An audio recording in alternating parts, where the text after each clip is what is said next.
নমস্কার বন্ধুরা, আজকে গীতা দত্তর কথা বলবো। গীতা দত্ত ছিলেন একজন বিখ্যাত বাঙালি নেপথ্য সঙ্গীত গায়িকা, যিনি বাংলা আধুনিক গান ছাড়াও হিন্দি, বাংলা, মারাঠি, গুজরাটি, পাঞ্জাবি, ভোজপুরি, মৈথিলি ভাষায় গান গেয়েছেন। তিনি শুধুমাত্র গায়িকা ছিলেন না, তিনি নায়িকাও ছিলেন। বধূবরণ ছবিতে অভিনয় করেছিলেন গীতা। আজকে আলোচনা করব কী কারণে এই গীতা দত্ত অকালে ঝরে পড়লেন।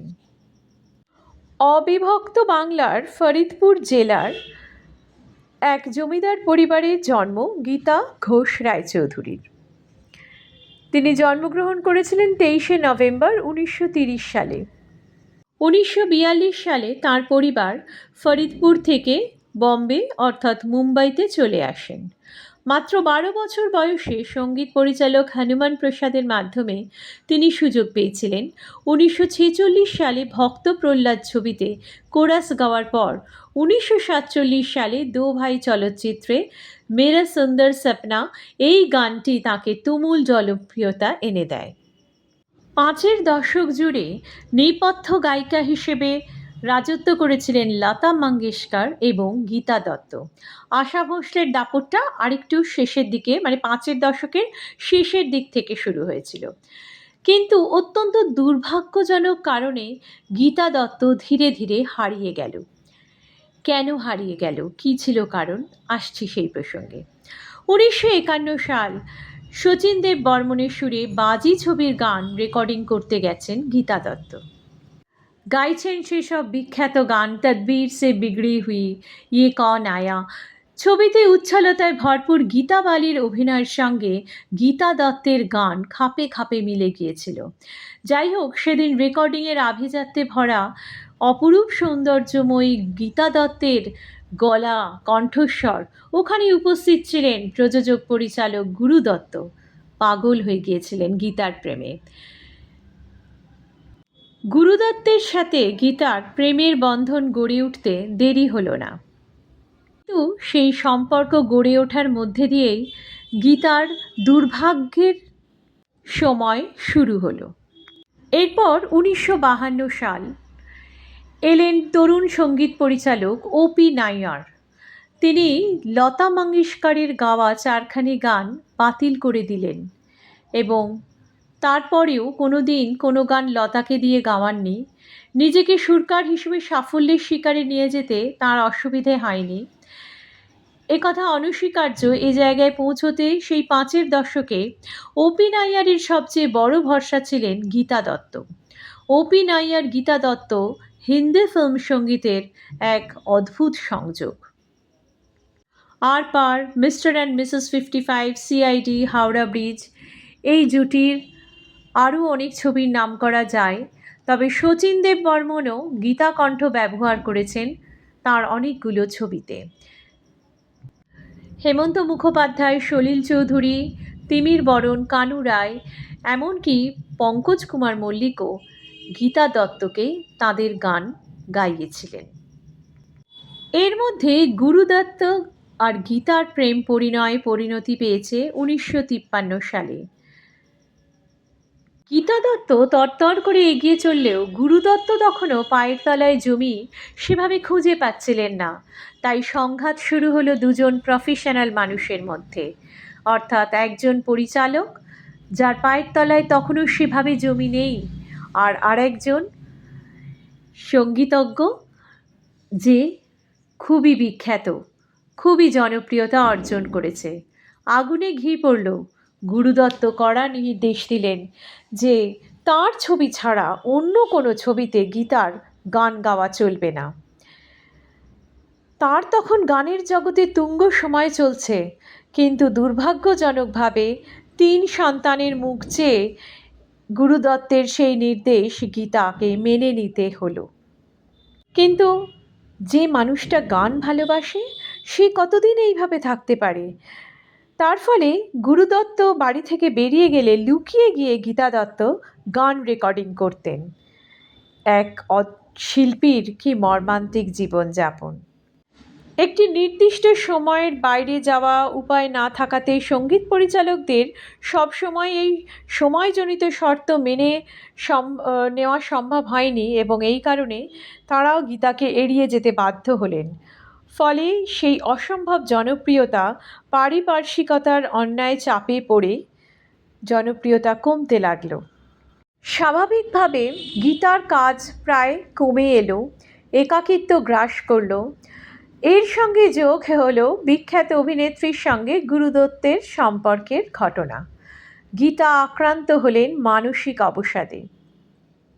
সেই রকম একটা অবস্থাকে সামাল দেওয়ার জন্য গীতাকে নায়িকা করে গৌরী নামে একটি বাংলা ছবির পরিকল্পনা করলেন গুরু দত্ত। গীতাকে সে কথা বলাতে নতুন করে গীতা যেন নিজেকে ফিরে পেলেন। শুটিংয়ের দিন ভীষণ আনন্দিত অবস্থায় হাজির হলেন। ছবির সঙ্গীত পরিচালক ছিলেন শচীন দেববর্মন। তাঁর সুরে জানি ভোমরা কেন কথা কয় না, বাঁশি শুনে আর কাজ নেই, দুটো গান রেকর্ডও হলো। কিন্তু গুরু দত্ত এবং গীতার সম্পর্কের রসায়ন ক্রমেই নষ্ট হতে লাগলো। ছবির কাজ মাঝপথে বন্ধ হয়ে গেল। যে ছিল আগে প্রেমিক, তারপর হলো স্বামী, সেই স্বামীর সঙ্গে সম্পর্কটা এতটাই তিক্ততার জায়গায় পৌঁছে গেল যে গীতার সঙ্গী বলতে তখন 3 সন্তান আর মদ। সারাক্ষণ মদের নেশায় ডুবে থাকতেন। সেই অবস্থাতেও গান করেছেন। ওই সুর ভরা দূর নীলিমায়, একটু চাওয়া আর একটু পাওয়া, কৃষ্ণচূড়ার আগুন তুমি, কত গান হারালাম, ঝনক ঝনক কনক কাঁকন, বাঁশি বুঝি সেই সুরে, এই সুন্দর স্বর্ণালী সন্ধ্যায়, এই মায়াবী তিথি, তুমি যে আমার। এই গানগুলো গীতা দত্তের কণ্ঠে চির অমর হয়ে আছে। গীতা দত্তের শেষ বাংলা প্লেব্যাক ছিল বধূবরণ ছবিতে, যে ছবিতে তিনি অভিনয় করেছিলেন। সেই সময়টা ছিল 1967 সাল। যদিও তার আগে তিনি হারিয়েছিলেন গুরু দত্তকে। গুরু দত্ত আত্মহননের পথ বেছে নিয়েছিলেন অবসাদগ্রস্ত হয়ে। 1962 সালে গুরু দত্তের ছবি সাহেব বিবি और গোলাম, সেই ছবি সুরকার ছিলেন হেমন্ত কুমার। তাঁর আহ্বানে গান গাইতে এসেছেন গীতা দত্ত। গানটিতে তিনি ঠোঁট নেড়েছিলেন তিনিও মানসিকভাবে সদা বিপর্যস্ত মহিলা মীনা কুমারী।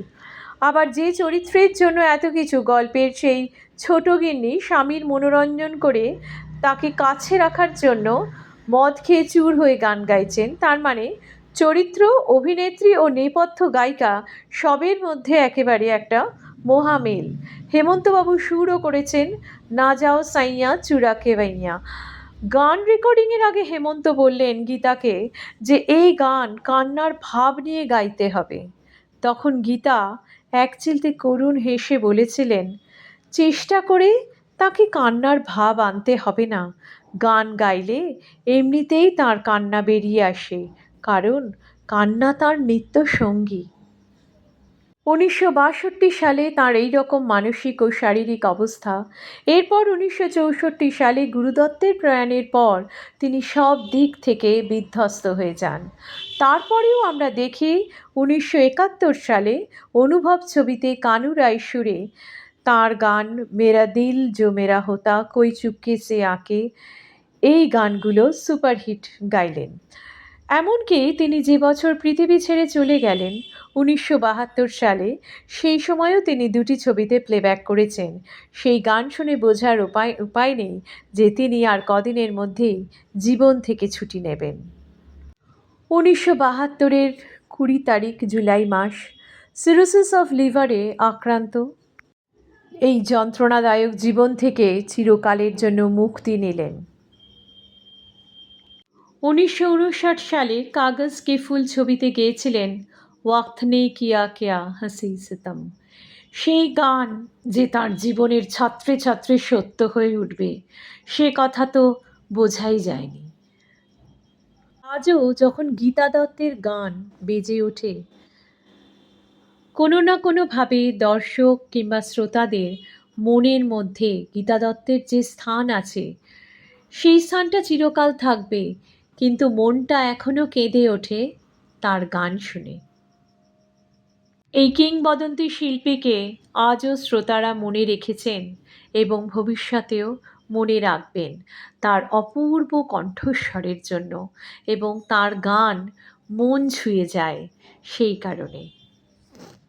অকাল প্রয়াণের মধ্যে দিয়ে কান্নার সাথে তার বিচ্ছেদ ঘটল।